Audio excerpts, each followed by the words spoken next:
I'm Richard Hofmeister. I work at the Verum Software Systems. That's a company that I will also introduce in my slides a little. I'm here for now about 3 years, and I support Verum for business development. That's a section. Company itself is a software company, but we work in close collaboration with the scientists and also youth scientists. And I'm in a lucky position to be able to present our developments and our findings also in symposia and in colloquia. And it's also the reason why I'm very happy to be able to present here in the seminar. The Flex Core Processing Facility, which is CPF in short, and to present the operational payload data processing, the operational system that will be in use when the satellite is launched and the Flex data will go in production. I myself, educated as an Earth system scientist, was dealing with Earth system models a couple of years ago. Also there we had issues with efficient processing on the clusters. And actually in our company, we deal with the processing in the payload data ground segments and share some similarities to what the models have, but also have differences. And I can explain this in a talk a little. So I listed a number of co-authors. That's mainly because I did not develop the system on my own, but it's mainly my colleagues who are highly involved in development, Torben, Alexander, Anne, Quentin, and Knut, such that you just know that there's a number of people involved here at Verum to develop the Flex software. So a few words on the company that you may not have heard yet. The full name is Verum Software Systems. It's a company located in Lüneburg in Germany. Lüneburg, I added a map because most people don't know where Lüneburg is. It's a city southeast of Hamburg. You see this with the red annotation there. You may have heard of Lüneburger Heide, which is a great natural area south of Hamburg. And the city gave at least its name. It's located a little eastward of that area. We are a privately held stock corporation or Aktiengesellschaft in German, have about 140 employees. This includes some students. And we are an SME, a small medium enterprise partner for ESA, and have a number of ESA projects going on. And we are involved in many developments that ESA is doing for the payload data ground segments, which I will show later on as well. Our company has 3 areas of business, and these include Flex somehow. I will start from the right to the left. We have a department dealing with IT solutions for tests and test automation and test planning.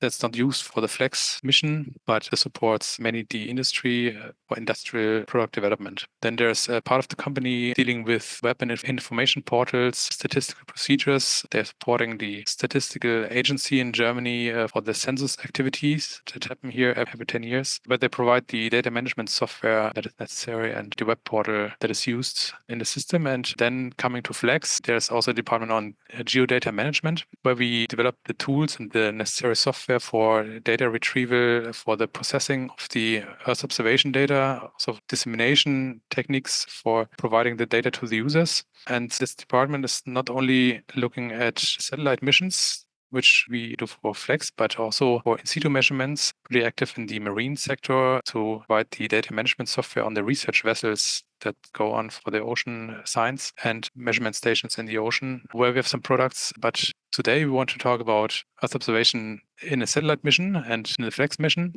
I brought a slide that was shown, I think, in the seminar already last year. This is a very nice sketch that ESA made for an overview of their Earth observation program that's split in these 3 main branches, the scientific branch with very specific satellites and satellite missions. There you can also see Flex pretty much in the middle of the slide in the turquoise color. Then there's the blue colored Copernicus branch with the well-known Copernicus missions, the Sentinel missions that are flying already, but also the upcoming Copernicus extension missions that are not yet launched. And then there's the branch for meteorological satellite missions that are mainly operated at the EUMETSAT agency in Darmstadt, Germany. So ESA is involved in all of these. I did mark the satellites and satellite missions that Verum is involved in or has been involved in the past, which is also a number mainly in the scientific satellite mission sector, but also in the Copernicus program. So in Copernicus, we have a long history in the Sentinel-1 and Sentinel-3 processing environment. We have been selected for the Sentinel-1C data processing service by ESA. The Sentinel-1C will be launched this year, very soon, in about 2 months. But you also see that there's a number of Earth Explorer missions that we have been involved in. And I zoom into this image now and mark a timeline where I would say this is about today. So we're about there where the EarthCare mission has been launched in May this year. EarthCare is also an Earth Explorer mission. Biomass will be launched next year. Flex is planned to be launched 26. So still some time. The Sentinel-2C mission has been launched last week. The 1C will be launched this year. So that's a very interesting time that we're living in at the moment. There's a lot of new missions entering into space and extending the Earth observation program that is going on. The Earth Explorer program consists of a series of very specialized Earth observation missions to understand the changes that are going on our planet. And they're very focused. So it started somehow with the Cryosat mission, looking on the ice on Earth, looking on gravity field with the GOCHE mission, the SMOS, the Surface Moisture and Ocean Salinity mission, where Verum also started to provide tools for the payload data ground segment. Then the Swarm mission for measuring the magnetic field of the Earth with 3 satellite units flying. And this mission, although it's an old mission, is still ongoing. They're very lucky that they have enough energy still on the base units. Iola's looking for winds. EarthCare has been launched this year.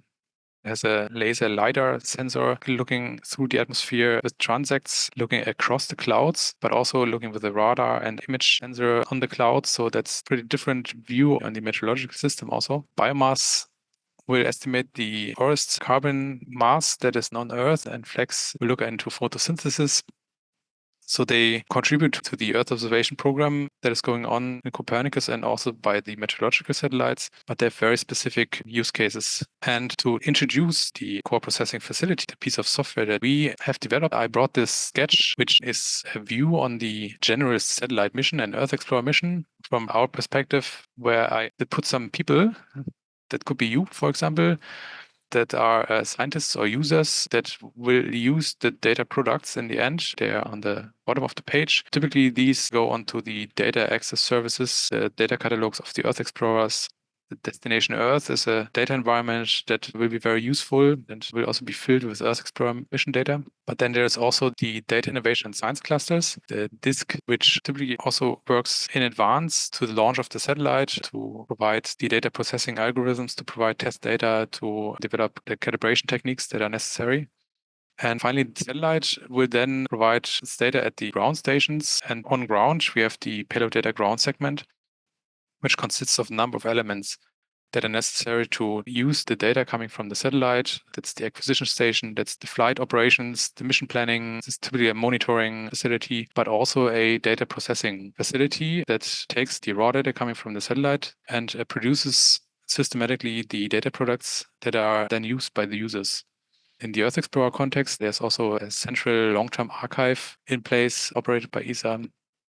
And when the missions get older, typically you have reprocessing campaigns that also need to be facilitated on dedicated infrastructure. This, I think, also initialized by the disk, because then when the processing algorithms are refined, then it makes sense to reprocess all the mission data from launch to today.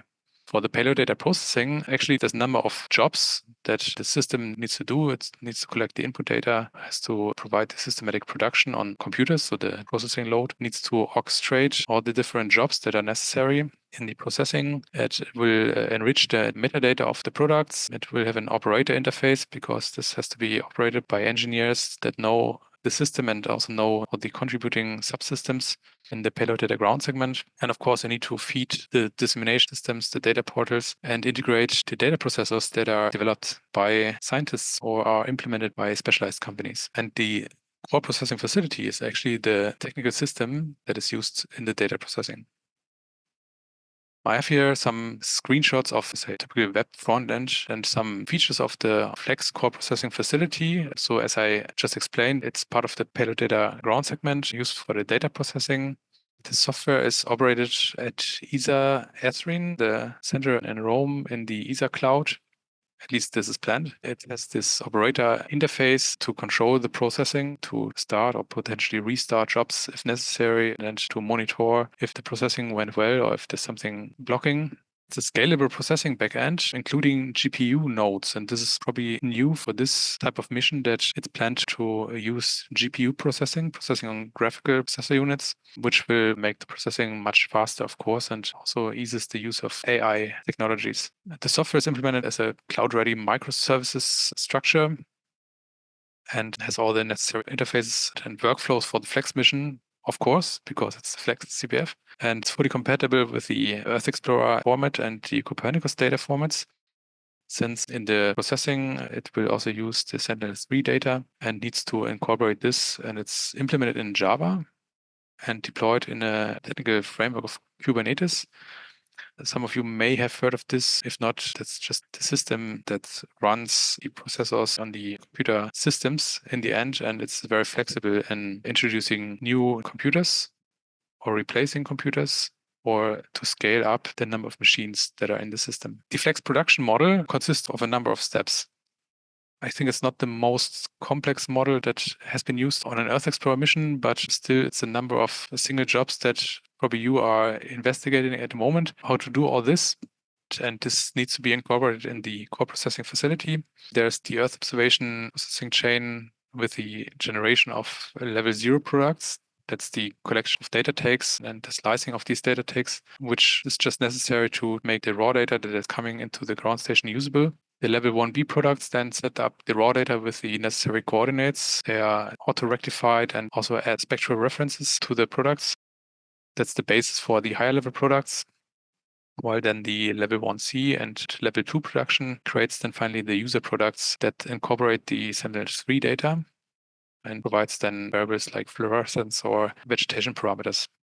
The level 0 preparation, just as an overview, this is a screenshot or a simulation for the Flex mission planning, where you see that it will do these orbits around Earth, and the level 0 production mainly produces these data slices along the orbit, while the level 1C production, then after the geolocation is ready, has this incorporation of the Sentinel-3 data, where then the atmospheric correction gets in and the code registration of the Sentinel-3 and the Flex data needs to be done. The data from the Flores instrument will be produced in a combination with the Sentinel-3 data, but also in a Flex-only mode where you don't use Sentinel-3 data. May be important, and this is a workflow that is implemented then in the core processing facility, that these both chains are produced finally. And as I introduced already, the steps for the computer then, the main steps are that you need to collect the input data and of course need to wait until all the input data is processed, especially the reanalysis of the ECMWF will take some time until it's ready. Then the production, so the run of the processor starts and produces the Earth observation product, and then it's handed over to the next chain, to the level 1C production, where similar steps with then different processors are going on. And that's mainly the idea of the core processing facility, that this is then distributed to the computer system, to the available processors, to get the products as quickly as necessary.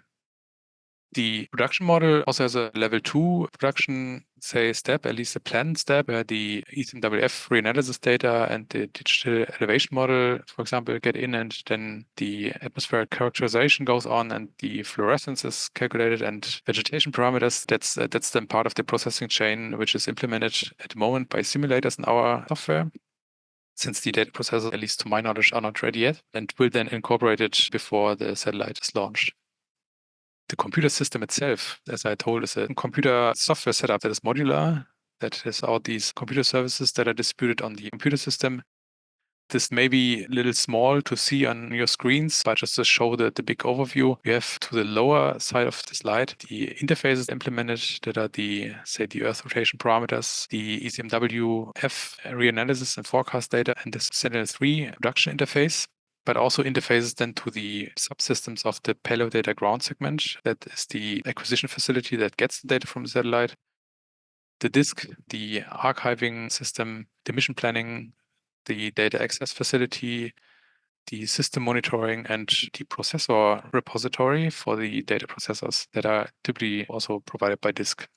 Looking into our software itself, there is a central element, which is the orchestrator. That is, say, a tool that has a list of all the necessary processes and has an overview of which processes have been finished correctly and which still need to be done. And there's a number of processing nodes that are running on the computer cluster, which ask the orchestrator if they're free and can do the processing of a certain job, ask for a new process. There's a database which is used then by the orchestration system. There's a central storage facility, and there's, of course, this front end that are running distributed on the computer infrastructure that ESA is providing. The processing nodes themselves, so the computers basically, they are scalable, so you can just introduce more if you want to be faster. Single nodes are exchangeable even during the operation, which can be useful, especially when the satellite is launched. The system needs to be fully operational for the whole lifetime of the satellite. So there may be issues, of course, with the computer system, and that makes the maintenance much easier when the system is very flexible. An aspect that might be not so relevant for you is that the storage management is also specialized to the typical payload data ground segment that we have on ESA. So we have this flexible Kubernetes system that uses the computer infrastructure. But then in most cloud systems, you don't use shared file systems because that's an overhead, because then the files need to be very close to the computers, which is in a cloud setup. Sometimes it's just not possible because you need different computational centers. In this case, at ESA, we have a central place where the computers are stored and data stored. And it makes the processing so much easier, especially when you have large files, that you do not transfer all these large files between the different processes through the internet, but just share the data. And this is implemented in this system. As an outlook, I brought a generic approach that I would like to present to you, just that you have heard of this. It's an ongoing initiative by ESA that they want a generic processing orchestration system. So it's a multi-mission core processing facility.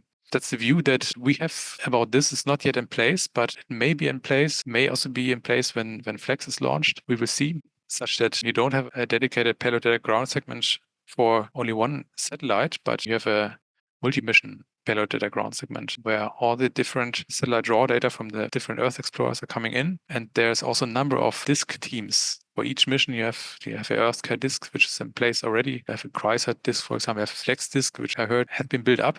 And they all contribute then with their knowledge, with their calibration mechanisms, and also the algorithm developments to the central data processing and data reprocessing facility that could be, say, our core processing facility. And the users use the data from all the missions through the central data access service. The system has been developed by us. We are still in the process of finishing the development, and the keywords I put here on the slide are very similar to the ones I showed for the Flex CPF, but are enriched a little. So we will go with a common payload data ground segment. The plans are such that it can be operated on the ESA premises, but also can be operated in the public cloud, which makes planning a little more flexible, especially since you need a lot of computer resources for a number of missions. It has an extended operator interface, of course. Then an operator may not just work with one mission, but will operate the processing or the reprocessing for a number of missions that needs to be prepared in the user interface, of course. We have the scalable orchestration similar to the Flex processing facility with the GPU nodes, but also have an on-demand deployment so that if you start a reprocessing campaign, you would need more computer resources. You can just on the fly say, I need now 100 processors more because there's a huge job I need to do at the moment. We have all the Earth Explorer mission interfaces implemented and also go for new interfaces like the stack interface. That's an interface for data requests or data provisioning. And that will be used in the Copernicus framework a lot in future. And it's as the Flex system implemented in Java, deployed in Kubernetes, and will be published in open source. And I listed also a number of missions that are implemented already in this system, which contains Flex. And I also put in brackets the Sentinel-1C mission. That's not an Earth Explorer mission, but we intend to use the same software framework for this as well. So that's used in a lot of contexts. And this helps, of course, because when you fix a bug for one mission, it's fixed for all the other missions as well. Or if you make something more efficient for one mission, you make it efficient for the other missions as well. Another aspect or a generic approach is a technique that we implemented for the EarthCare mission. That's a near-operational processor testbed, which allows, next to the operational production environment with the processing nodes that I have shown to you in the orchestrator and the common storage, that we also implement testbed nodes where the data processor can be used during the operation of a satellite mission, can be used on the data in the operational system with the Jupyter Notebook environment to see if a refinement in an algorithm or a change in an algorithm will change the outcome of the result. This has been very helpful now, especially in the commissioning phase of the EarthCare mission, and can be very useful. There's a user interface, of course, that's not just used by the operators of the data processing unit, but also user interface for the programmers and developers of the processing algorithms. That's also foreseen in the software and may also be used for the Flex if necessary. So to sum up my presentation, we successfully implemented the Flex production workflows at the moment with simulators, but I guess that we will get the processors also in the next months or years and will adjust these. We have a growing amount of data that needs to be organized with adjustable service infrastructure. And I'm looking forward to see interesting GPU implementations of processing algorithms because this will ease our life so much and will maybe also save some energy. Since we integrated the GPU-based processing and the AI technology may also have huge potential to have more interesting results. Let's say we reuse the success-proven technology that we have used in other missions already and do the evolution of the processing facility, the processing framework in line with the other Earth observation missions, the Earth Explorer missions, like the Earth Core Biomass mission that then are launched before the Flex, but also in the Copernicus framework. And the operation of the core processing facility is then possible with the generic processing infrastructure in future, which then has shared infrastructure, has a shared operations team, and has a shared updating strategy for the technology that is used.